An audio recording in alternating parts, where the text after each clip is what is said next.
Hi guys, Marika here with another video. Today I am going to play around a little bit with embossing paste stenciling.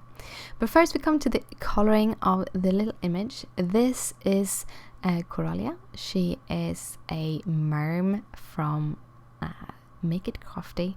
I really like her. She's so adorable. Have you seen the mermaid release that I had like a month or so ago? It's awesome. You should really check it out if you haven't. I have links in the description down below. First of all, I want to say this video is actually recorded just before I got sick. I just haven't been able to edit it. And there is a reason for the big blue bandage. I had a little accident. I accidentally poured boiling water over my hand, and I was really lucky. The only thing that got burned was my index finger, so it doesn't look super well, and I really needed to use that little blue bandage too, so you didn't have to see it, but it did heal up pretty fast. But on the other hand, it also started a lupus flare, so I became pretty sick, and that is why I haven't really made videos for a while. That is how it happened, and that is how it is to live with autoimmune diseases, sadly. But yeah, back to the card. This is sweet Coralia, and I wanted her to have what I see is the default mermaid colors. I really like these kind of colors. For me, a mermaid is a little bit like the sea, so I want her to kind of be able to hide in the sea. So I'm giving her hair all of these blue green colors, and you're gonna see, because I'm gonna go over a lot of different colors in this hair. It's not using one or two, it's using all of them, because I had so much fun. And when I got the hair done, or mostly done, I kind of realized that I wanted it to have much more shadows and be much richer than it is. And you can do that by actually introducing new colors. And in this case, I'm actually going to introduce blue colors into her blue-green hair, just to get that extra depth. And I'm using the blue-green colors or the blue colors as her shadows, and that is also another one of those tips when you are doing shadows and you are picking colors for your shadows. If you want to have it a little bit more realistic, maybe, or more deeper, then you would pick colors. You would pick colors that is a little bit more towards the blue side than you would have your mid-tones or your light tones. So you want your light tones to go to more the warmer tones, and the darker colors to go to the colder tones, and that will kind of give you those shadows. For example, the later it is at night and you don't use lamps, you will see that your skin will look a little bit more bluish. When you almost get to the really dark colors, you will see that it's even gray, so it goes through like towards the blue and then into the gray. But here I just wanted to get a little bit of a deeper color, and the B26 that I'm using for her deeper color doesn't blend very easy with the BG49, and then it's when they are harder to blend, it is important to keep them wet. So I did the blending between the blue and the BG49 step by step. So I did a couple of curls, and then I went in with the 49 to wet them and blend them, and then I went back with the blue, and this will help me to get a better blend. Having a good Copic paper is also good for a good blend, and this is Make It Crafty blending paper, which is really awesome. And as usual, I have all the links in the description if you want to go and look at those. For her tail, I wanted to go in with like yellow greens to give it a yeah, seaweed color. I think it was seaweed I was thinking about when I was coloring this. I actually end up again going in with even darker colors because I felt that I didn't get the depth that I wanted. And yes, I do dots on all of those little scales. That is one of those things I really like to do when I play with mermaids, and that is give their scales very much depth and movement and realism. And here I go, I have the yellow green color, and I go to the greener color, which is actually towards the blue spectrum. If you look for the yellow green and the green, as yellow and green together become, or yellow and blue together becomes green. So then I choose to do a green as the darker shadows. Then I just did all her little other things in yellow reds, very peachy ones. I didn't want them to have that much depth because I didn't want them to stand out too much. I just wanted them to have a little bit of color.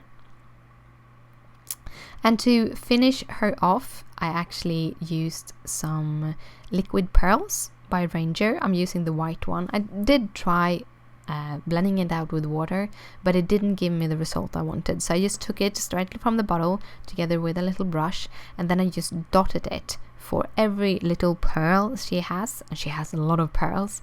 I added all of those little dots just to get her like having a real pearl necklace. And the liquid pearl comes in a whole bunch of colors, so if you don't want them to be white pearls, you can get them. I have a black pearl one. It's gorgeous. Really love working with that one. And for a finished detail, I'm using some gesso to do the little white things. You can use a pen also, but with the size she's printed, the pens I had would give the too big. I don't have a fine enough pen, so instead I used gesso. Gesso works really good. And then I'm just dotting a little bit with my finger to blend it out at some places where I thought it went too stark. And for, of course, I'm doing this, I wanted to show you, I actually do cut her out by hand. I think I say this in every video, and I do keep this in. I keep this part in because I want both new and old viewers to see that I actually do this. I do cut them out by hand, and it doesn't take that long. It take you, I think this took me maybe 10 minutes. You do it slowly and you do it carefully, and 10 minutes then it is actually counted with the knife also. And the tip on the knife is have a very sharp blade. If your blade starts to get dull, change it. This Martha Stewart knife, you can buy blades in your hardware store for pretty good prices, so then it's not even expensive to change them out. So yeah, then I'm going to do the card base, and my card base is going to be a 5 by 5 inch piece, which the kind of base layer is going to be 5 by 5 inches.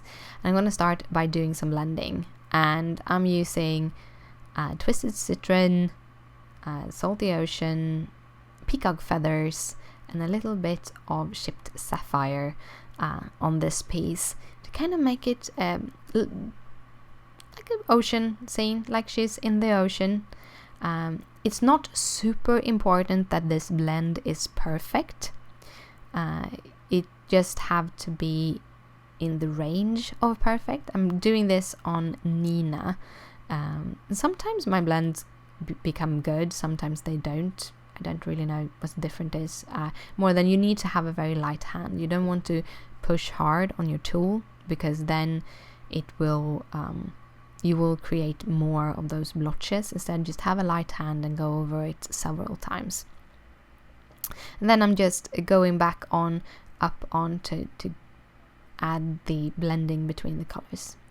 For the finishing touch, I am just flicking some ordinary water onto it and just letting it rest for a while, and then I'm taking a piece of paper and just blotting it off, so I get those kind of droplets all over the background.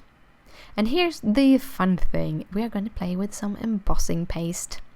This was really fun. This also made the card take a little bit longer because you want the embossing paste to dry, and you don't want to really do any embossing on it when it's wet because it can start to bubble, or you don't want to heat it when it's wet because it can start to bubble. Instead, I'm just using it as a texture paste or anything onto the stencil. It's by My Favorite Things, and I'm just going, not covering it because I don't want to cover it. I just want to give it a little bit of a wavy effect here and there. And when I have gone through and done it all over the kind of main pieces, I'm going in and just doing a couple of waves here and there. And I didn't want to get the waves from the top, just from the bottom. And that was why I just use a little bit of a postage tape. And this is how it looks when it's done. I love the unveiling when I'm playing with stencils. I also found this green cardstock, which actually matched really good with both the twisted citron and the kind of green on her wings. I'm going to use that to make my little teeny tiny sentiment also. So I cut a couple of MFT tag builder, blueprints, banners of some sort, and then I'm using the little hello sentiment. This is one of my favorite stamp sets from Simon Says Stamp. Don't recall the name right now, but you have all the details in the description down below.